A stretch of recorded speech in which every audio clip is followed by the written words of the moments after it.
The man with greasy hair, scruffy beard, and wild beast-like eyes was none other than Greyhound, one of the 4 infamous assassins of the martial world.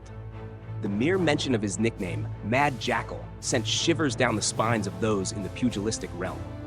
No one truly knew his origins, only that he specialized in covert assassination missions for the authorities, and wherever he passed, blood inevitably flowed. Today, he had tracked down a gang of bandits who had just pulled off an audacious heist, robbing an imperial treasure convoy. Disguised as Persian merchants in an attempt to flee the border, the ruse was no match for Jackal's bloodhound instincts. Not only did he have an acute sense of smell, but his tracking and sabotage skills crushed even the most meticulous plans. When discovered, the bandits arrogantly assumed Jackal alone posed no threat. But they hadn't seen death's door yet. Within moments of unleashing his ghost-like footwork and deadly blade, chaos ensued. Necks snapped, limbs shattered. The survivors writhed in agony like worms in salt. The gang leader, too, was swiftly subdued. Dragged to a cart, Jackal coldly nailed his hands to the wagon, leaving a pitiful, trembling wreck. With no one left to resist, the leader finally caved. Stammering for mercy, he offered the entire treasure in exchange for his life. But Jackal didn't need bribes. Rummaging through the cart himself, he found no jewels, only a bound woman hidden in a wooden crate. Bitterly, the leader admitted their mistake. They thought they'd struck gold, only to find a trap. Yet, he claimed, the woman was more valuable than any treasure. Before he could say more, the cold-faced woman drew a blade and killed him on the spot. The mission required capturing the leader alive. Without him, Jackal wouldn't receive the reward. Without hesitation, he took the girl instead. Typically, an incomplete mission meant no reward, but this time the authorities paid handsomely. The woman was no ordinary captive. Jackal had thought it just another routine job until the officials arrived to take her away. That's when the strange thing happened. She turned pale, trembled, and knelt before him, begging him to kill her rather than hand her over. Jackal stood dumbfounded. How could a cold-blooded killer now beg so desperately? He shook his head. The mission was done. Reward received. He turned away, leaving her behind without a second glance. Just as he stepped out of the magistrate's office, he encountered his old brothers in arms, former assassins who once terrorized the martial world. But unlike him, they now served a powerful figure named Lord George, a young but ruthless and cunning man. Jackal felt no joy upon seeing them. He knew who now pulled their strings. Without a word, he slipped into a nearby alley, avoiding them like the plague. Flush with cash from his recent job, Jackal didn't hesitate to hit the gambling den, but luck had abandoned him. Every bet a loss. Eventually, he was thrown out like a dog. As he staggered to his feet, he saw street enforcers beating a young vendor boy. His heroic instincts flared, and he jumped in. Still drunk and unsteady, he got thrashed before landing a single blow. Lying battered in the street, he thought this might be his end, until a shadow swept through, dispatching the goons in seconds. It was one of his old comrades. Though now serving Lord George, they still sought him, for among the 4 assassins, Jackal had always been the strongest and most respected. Seeing their old leader in such a pitiful state, they didn't linger. They slipped some silver into his coat and whispered, "If you need us, come to the 100 Blossoms estate on Mount Nogo." Jackal feigned unconsciousness, then leapt up the moment they were gone. Ignoring the invitation, he clutched the coins and returned to the gambling den, only to lose again and be tossed out.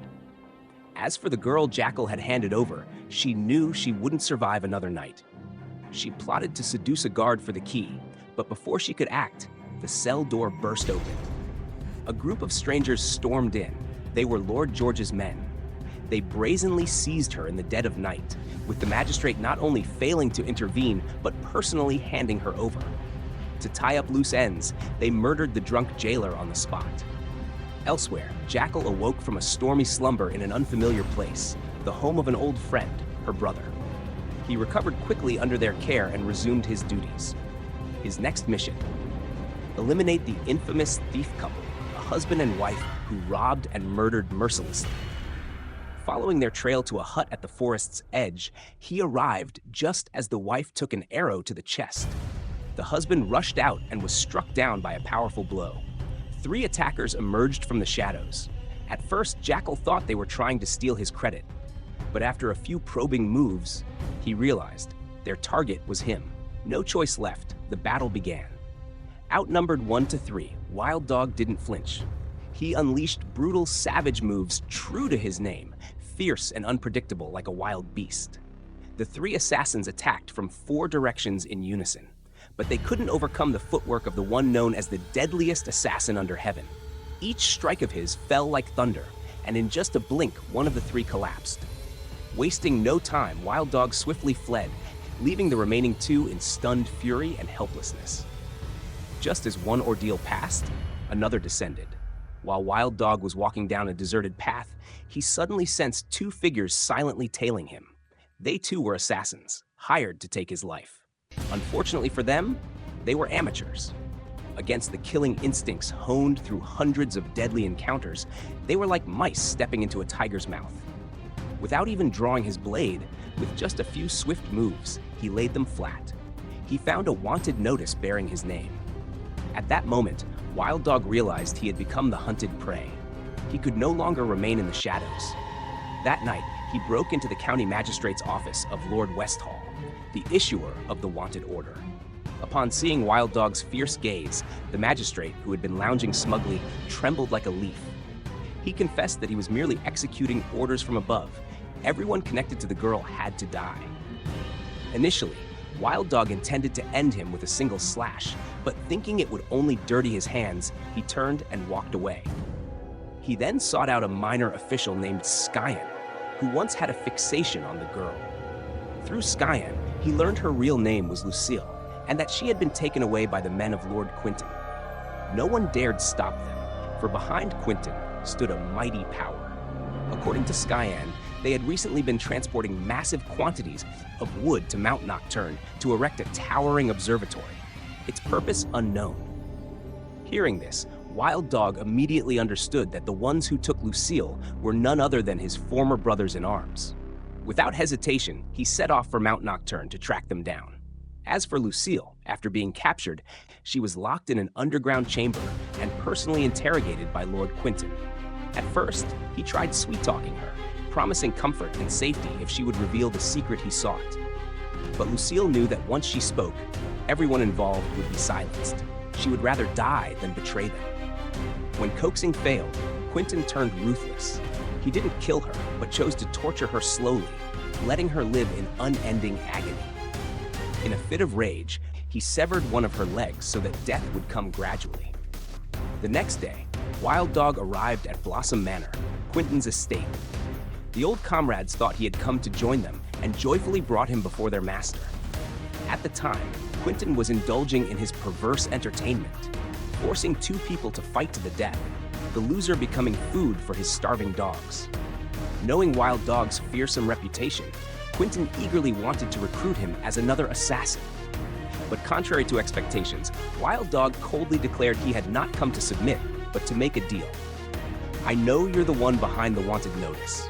Within 10 days, I will bring you the child you're looking for. In return, you must remove the bounty on my head." Quinton hesitated, his eyes gleaming like he had just heard of a lost martial arts manual.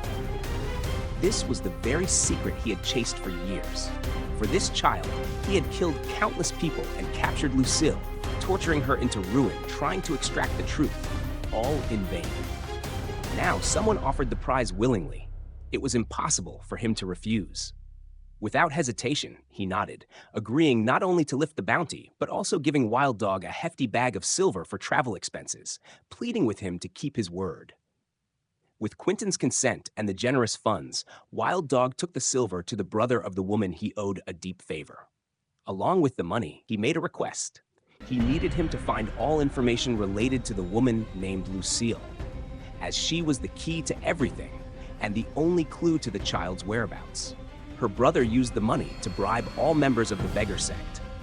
Thanks to the mechanical surveillance cameras they deployed, in just a few days, Wild Dog obtained crucial intel. He finally found the home of a woman who had been caring for a child. According to her, days earlier, a woman named Lucille had come asking her to look after her son, promising to return, but she never did.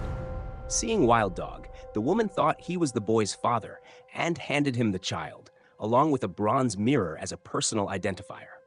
From a cold-blooded killer, Wild Dog suddenly became an unwilling single father. At first, he couldn't accept the role, but bound by his deal with Quentin, Wild Dog had no choice but to carry the infant barely a year old with him. Caring for a child was never easy, especially for someone living outside the law like him. Yet, through cunning and adaptability, Wild Dog gradually overcame the initial struggles.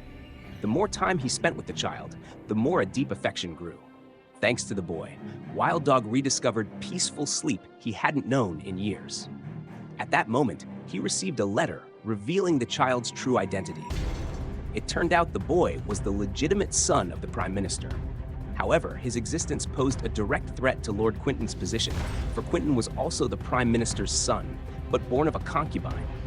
Quentin was a cruel man long shunned by his father. Meanwhile, the boy was seen as a star of fortune, cherished dearly. That made him the target of envy among the wives in the mansion. In a deadly scheme, the child's mother, Lucille, fled with her son to protect him. Quentin, too, hunted for them, but not to bring them back. Wild Dog secretly hunted them down to protect his position. He had Lucius tortured and issued a warrant for the child's capture across the land. Knowing that handing the child over to Lord Griffin would mean certain death, Wild Dog, cold-blooded and used to the laws of the underworld, still chose to fulfill the deal.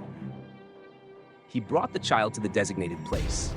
But as he prepared to leave, even his horse refused to take a step. It was as if the beast was reminding its master that what he was doing was wrong. At first, Wild Dog intended to walk away. But compassion deep within him stirred. In the blink of an eye, all of Lord Griffin's henchmen were slain by Wild Dog's blade. He took the child and fled, bringing it to Lady Flora's mountain home for refuge. Although he knew this could bring fatal consequences, Wild Dog said he was simply following the voice of his heart. This time, he asked Lady Flora to help him change his appearance so that he and his disciple could leave the martial world and live a life of anonymity. She agreed to help him fulfill his wish.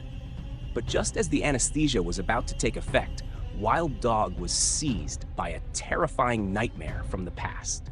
He recalled being forced to murder innocent children, a memory so haunting that he had never known a peaceful night's sleep since. The nightmare drove him into turmoil. He decided that before changing his appearance, he had to see one person, Lily, the child's biological mother. He sought out Theonan. Theonan's subordinates had once helped uncover the child's identity. Righteous and fair, Theonan did not hesitate to aid Wild Dog once more. Thanks to his help, Wild Dog soon discovered where Lily was being held.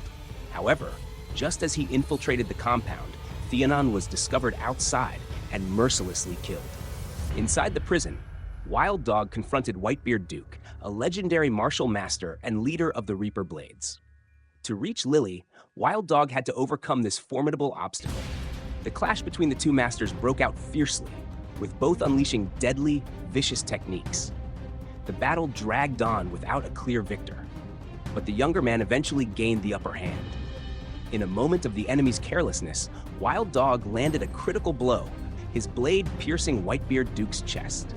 With his dying breath, the old master revealed that he hadn't come on Lord Griffin's orders, but only to have one final duel with Wild Dog, the man rumored to be unkillable.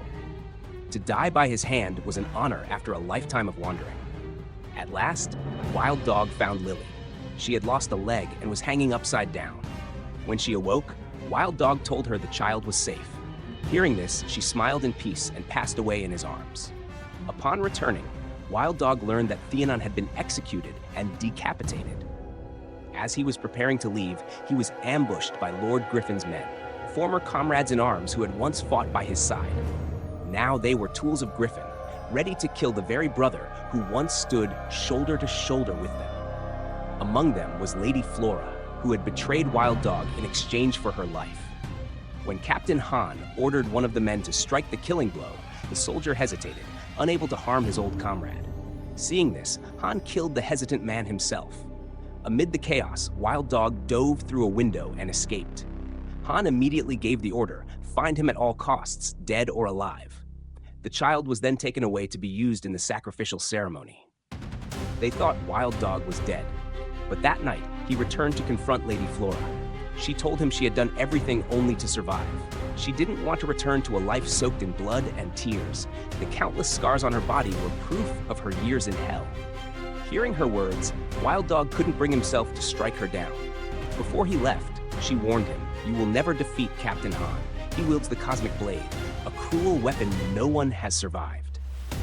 Knowing he couldn't face such a foe unarmed, Wild Dog went to a special place, his own grave. Years ago, in an attempt to bury the past, he had hidden his sword and armor beneath the earth and erected a tombstone, symbolically killing his old self. But now, with no way back, Wild Dog unearthed the grave, donned his old armor, and prepared for a blood-soaked rebirth. Meanwhile, Lord Griffin and Captain Han were finalizing preparations for the sacrificial ritual. Both men, brimming with ambition, worked together seamlessly. Griffin even promised Han a grand reward for his success. But before their scheme could unfold, Wild Dog appeared. Immediately, two former brothers-in-arms rushed to stop him. Wild Dog coldly warned them, "If you want to live, leave while you can." But blinded by ambition, they charged into battle. Though once famed for their dual sword technique against a master like Wild Dog, their every move was anticipated. Their attacks lacked power and killing intent. Soon, both were gravely wounded. Blood soaked their clothes as they dropped to their knees, begging for mercy. Remembering their old brotherhood, Wild Dog spared their lives. Just as the two were about to leave, a sword suddenly flew from afar, pierced through their backs, and killed them instantly. The attacker was one of Lord Quack's most trusted subordinates. Eager to earn merit for his master, he did not hesitate to confront the Wild Dog. But someone like him, if left alive, would only bring more disaster. He had to be eliminated immediately. And so, another fierce battle erupted at the base of the sacrificial altar. This man wielded a 2-meter-long saber. Driven by a single ambition, to kill the most dangerous man in the martial world, he launched vicious attacks, swift and precise, leaving no opening. However, his martial arts, though fast and forceful, were learned from books and classes. They lacked the adaptability and free spirit of a true martial artist. Because of this, Wild Dog was able to continuously neutralize his strikes and turn danger into safety. Even so, what worried Wild Dog the most wasn't the opponent, but the child placed on the altar. Flames roared around the child. In a flash, Wild Dog lunged forward, slashing down the two shamans conducting the ritual, then turned to face the remaining enemy. Cornered, the man knelt and begged for mercy, but Wild Dog knew that sparing him would only sow future disaster. Wild Dog coldly ended him. After eliminating all enemies and rescuing the child, it seemed he could finally leave. But suddenly, Captain Han appeared. He would allow no one to destroy his path to power. Wielding his powerful cosmic blade, Han charged forward, intent on sending Wild Dog to his grave. His sword was truly terrifying, sweeping through the air like a storm, dragging flames that threatened to burn everything. Despite his strength, Wild Dog was soon overwhelmed. He was beaten until bloodied, barely able to rise. Han growled, "Anyone who stands in my way must die." He didn't want to return to a life of killing for hire. He sought fame and position. But he didn't understand that Wild Dog would never forgive those who trampled others' lives to rise. Wild Dog looked him in the eyes. "All my life, I've followed orders. But this time, I fight for myself." Before he could strike, Han pulled out an innocent family as hostages, those who once saved the child.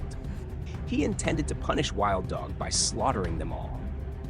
Just as Han prepared to kill, Wild Dog summoned all his remaining strength and lunged to stop him. But his sword had already been broken in two. Han turned and raised his blade toward the child, ready to kill again. What he didn't know was that threatening the child crossed Wild Dog's final line. As Han lifted his sword, Wild Dog suddenly struck a lamppost. Thousands of sparks burst out, flying straight into Han's eyes. In that moment of confusion, Wild Dog dashed in, wielding half his broken blade, and delivered a series of fatal slashes. Han collapsed on the spot. Wild Dog and the child were finally safe. But it wasn't over yet. He mounted his horse and rode straight to Lord Quack's mansion. Without warning, Wild Dog entered the Lord's bedroom, the safest place for a man who had spread so much chaos. Wild Dog sliced off one of Lord Quack's legs, leaving him screaming in pain, just as he once tortured the tongues of others. Then, Wild Dog carried the child and rode off into the night. A stormy road lay ahead, but his path was set. He knew that having touched the Prime Minister's child, there was no turning back. From now on, he would be a fugitive, hunted to the ends of the earth. But that meant little to Wild Dog now, for he was no longer alone.